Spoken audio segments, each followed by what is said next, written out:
ایک شخص بیوی کی قبر پر بیٹھ کر رو رو کے کہہ رہا تھا، یا اللہ میری بیوی کو کبھی معاف نہ کرنا۔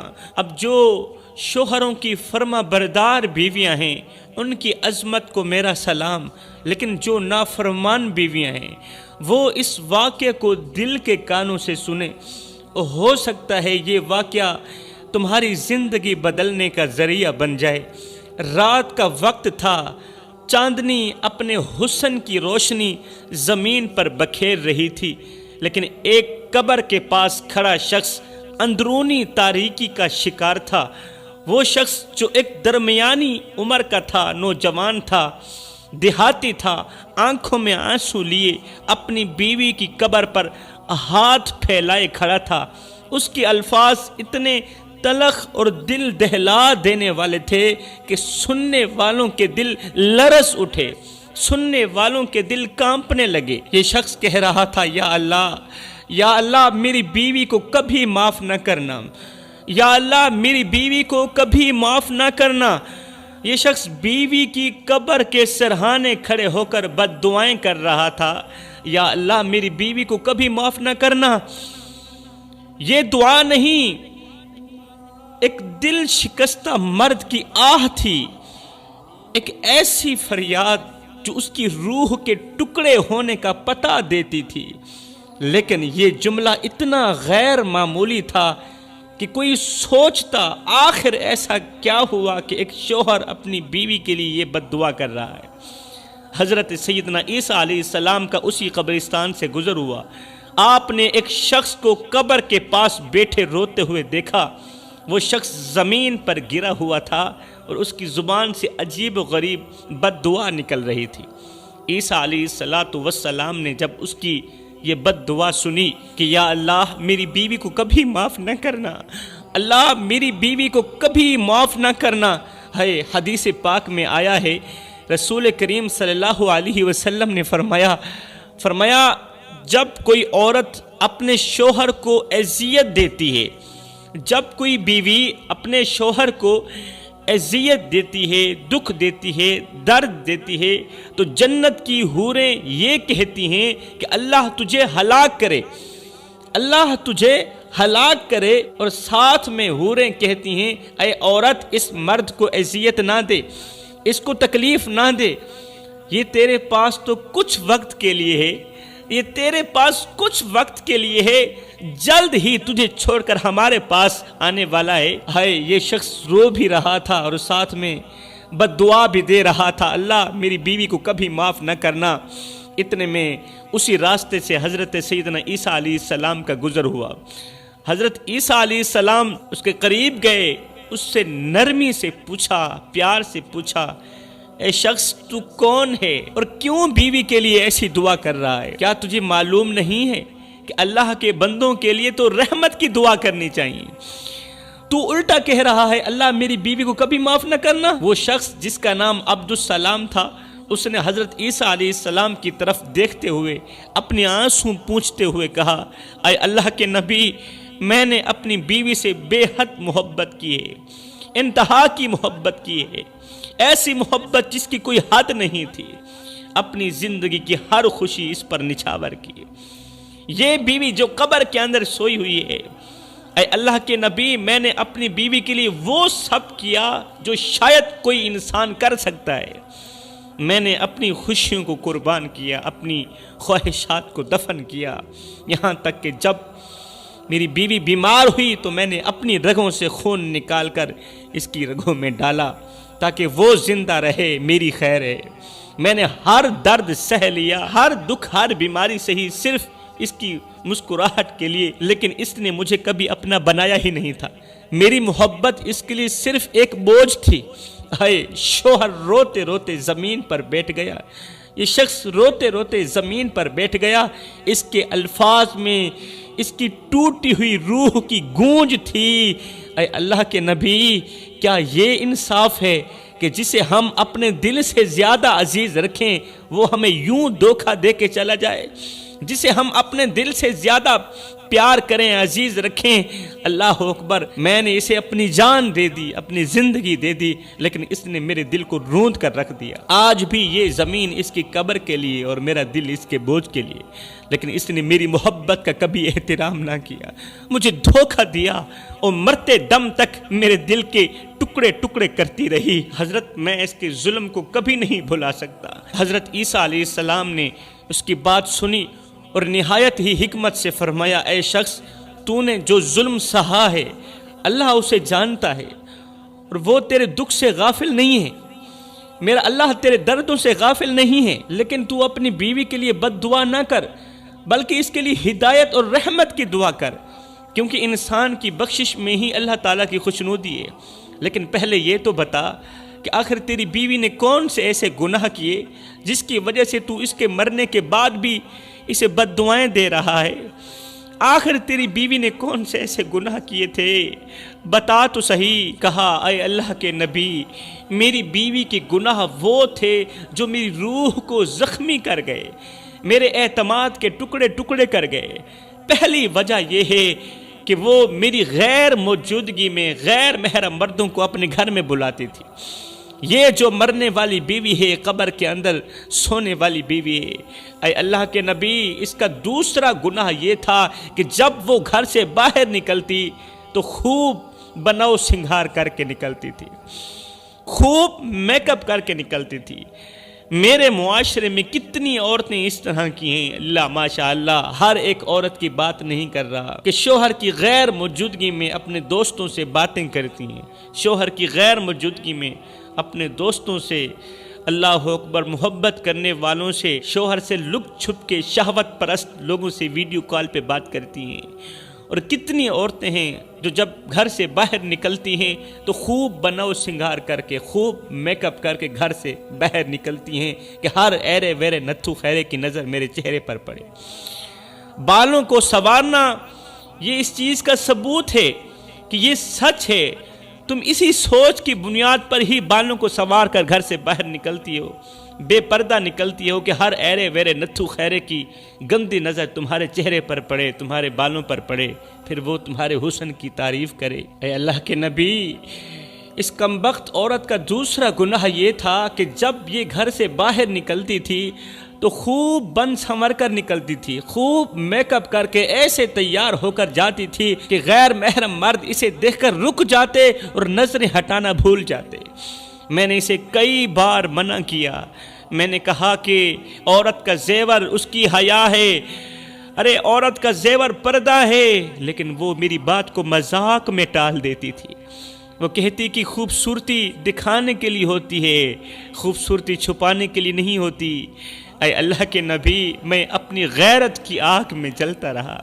جب میری بیوی مجھے کہتی کہ خوبصورتی دکھانے کے لیے ہوتی ہے، چھپانے کے لیے نہیں ہوتی، اے اللہ کے نبی، میں اپنی غیرت کی آگ میں جلتا رہا، لیکن وہ ہر بار میری عزت کو ان غیر محرم نگاہوں کے سامنے بے نقاب کر کے چلی جاتی تھی۔ روتے ہوئے بولا، اے اللہ کے نبی، کسی مرد کے لیے اس سے بڑا دکھ اور کیا ہو سکتا ہے کہ اس کی بیوی ایسے مردوں کے لیے زینت بنے؟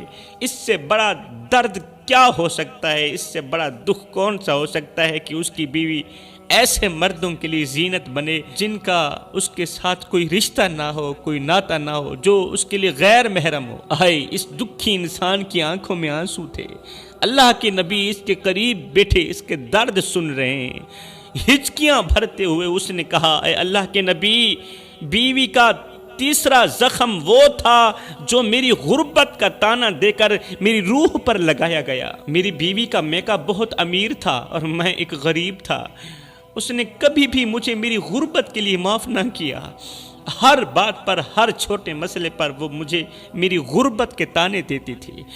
حالانکہ روٹی میں کھلاتا تھا، اس کے والدین نہیں کھلاتے تھے، اسے کپڑا میں پہناتا تھا، اس کے والدین نہیں پہناتے تھے، اس کی ضروریات میں پوری کرتا تھا، اس کے والدین نہیں کرتے تھے۔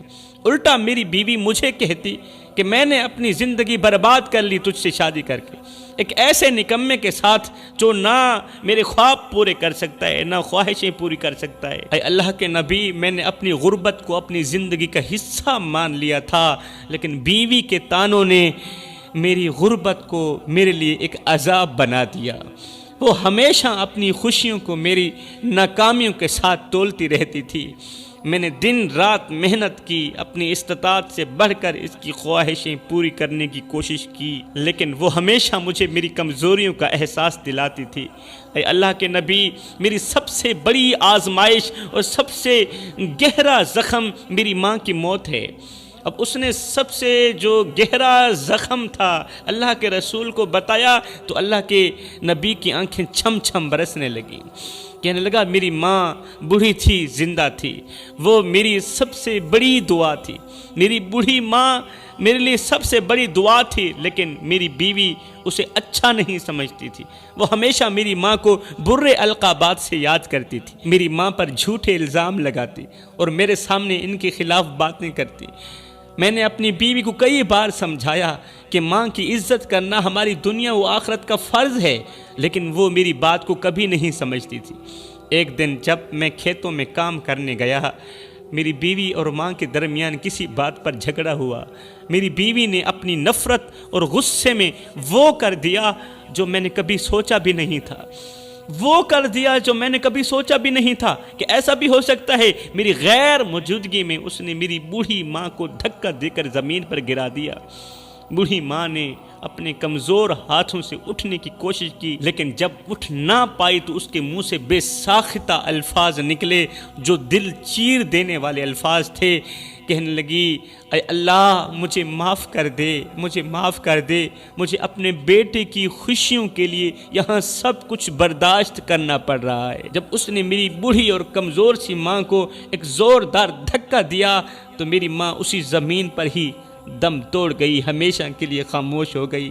لیکن موت سے پہلے ہمیشہ کے لیے خاموشی اختیار کرنے سے پہلے میری ماں نے میری بیوی کی طرف دیکھتے ہوئے کہا تھا، بیٹی میں نے ہمیشہ تمہیں اپنی بیٹی سمجھا، میں نے ہمیشہ تمہیں اپنی بیٹی سمجھا، میں نے کبھی یہ نہیں چاہا کہ تمہیں کسی بات سے تکلیف ہو، لیکن تم نے میرے بڑھاپے کو بوجھ سمجھا۔ تمہیں یہ نہیں معلوم کہ میں نے اپنی زندگی کا ہر لمحہ اپنے بیٹے کے لیے قربان کیا تاکہ وہ تمہیں خوش رکھ سکے۔ تمہارے رویے نے مجھے بہت دکھ دیا، لیکن میں تمہیں کبھی بد دعا نہیں دوں گی۔ تو نے مجھے جتنے دکھ دیے، جتنے درد دیے، لیکن میں ایک ماں ہوں، تمہیں کبھی بد دعا نہیں دوں گی۔ بس یہ یاد رکھنا، جس دل کو تم نے زخمی کیا ہے وہ کسی دن یاد آئے گا تمہیں میرے بیٹے کی محبت کی قدر نہ ہوئی، لیکن اللہ ہر چیز کا حساب لے گا تجھ سے۔ بیٹی اتنا ظلم کر جتنا تو سہ سکے، کیونکہ اللہ کا ترازو صرف انصاف ہی تولتا ہے، جیسا کرو گے ویسا بھرو گے۔ اے اللہ کے نبی، جب میں گھر واپس آیا تو میری ماں کا بے جان جسم زمین پر پڑا تھا۔ میری بیوی نے اس واقعے کو چھپانے کی بہت کوشش کی مگر کامیاب رہی، بہت کوشش کی مگر کامیاب رہی۔ ہائے میری دنیا اندھیری ہو گئی۔ جب میں نے ماں کو مردہ پایا تو میری دنیا اندھیری ہو گئی۔ ماں جو میری جنت تھی، ہائے میری زندگی کی سب سے بڑی نعمت مجھ سے چھین لی گئی۔ اے اللہ کے نبی، میں نے اپنی ماں کے قدموں میں جنت دیکھی تھی، لیکن میری بیوی نے اس جنت کو مجھ سے چھین لیا۔ ماں کو جو دکھ میری بیوی نے دیا اس کا حساب میں اللہ کے سپرد کرتا ہوں۔ میری بیوی نے میری ماں کو جو درد دیے اس کا حساب میں اللہ کے سپرد کرتا ہوں۔ وہ ظلم جو میری ماں پر ہوا میں اسے کبھی نہیں بھول سکتا۔ میری بیوی نے نہ صرف میری ماں کو مار دیا بلکہ میری روح کو بھی توڑ دیا۔ وہ ظلم جو میری ماں پر ہوا میں اسے کبھی نہیں بھول سکتا۔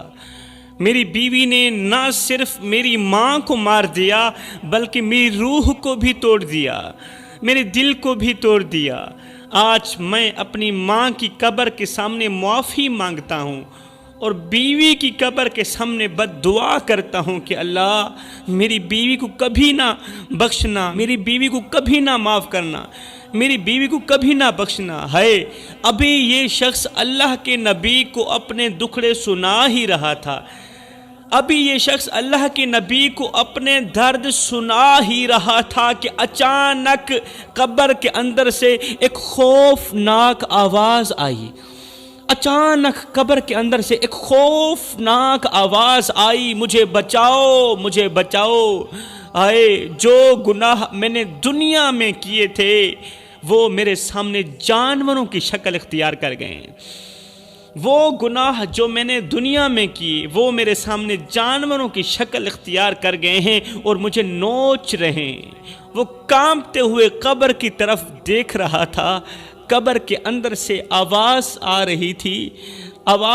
رہی تھی کہ میرے گناہوں نے مجھے گھیر لیا ہے، وہ زہر بن کر میرے جسم میں سرایت کر رہے ہیں، مجھے ان سے بچاؤ، وہ گناہ جو میں نے دنیا میں کیے۔ اللہ کے نبی نے فرمایا، اے شخص، اللہ نے ہمیں یہ منظر اس لیے دکھایا ہے، اللہ نے ہمیں قبر کے اندر کا منظر اس لیے دکھایا ہے تاکہ تو اور دوسرے لوگ اس سے عبرت حاصل کریں۔ جو گناہ انسان دنیا میں کرتا ہے وہ آخرت میں اس کے لیے عذاب بن جاتے ہیں۔ انسان دنیا میں جھوٹ بولتا ہے، یہ جھوٹ والا گناہ آخرت میں اس کے لیے عذاب بن جاتا ہے۔ انسان دنیا میں چغلی غیبت کرتا ہے، بھائی کا گوشت کھاتا ہے، غیبت اور چغلی آخرت میں اس کے لیے عذاب بن جاتے ہیں۔ انسان دنیا میں ڈاکے ڈالتا ہے، لوگوں کے حق مارتا ہے، لوگوں کے دلوں کو توڑتا ہے، جڑے ہوئے رشتوں کو توڑتا ہے، یہ گناہ آخرت میں اس کے لیے عذاب بن جاتے ہیں۔ یہ جانور جو تیری بیوی کو نوچ رہے ہیں یہ اس کے گناہوں کی علامت ہیں۔ وہ گناہ جو وہ دنیا میں کر کے آئی، وہ تیری غیر موجودگی میں غیر محرم مردوں کو اپنے پاس بلاتی تھی، یہ ان گناہوں کا انجام ہے۔ وہ گناہ آج اس کے لیے عذاب بن گئے۔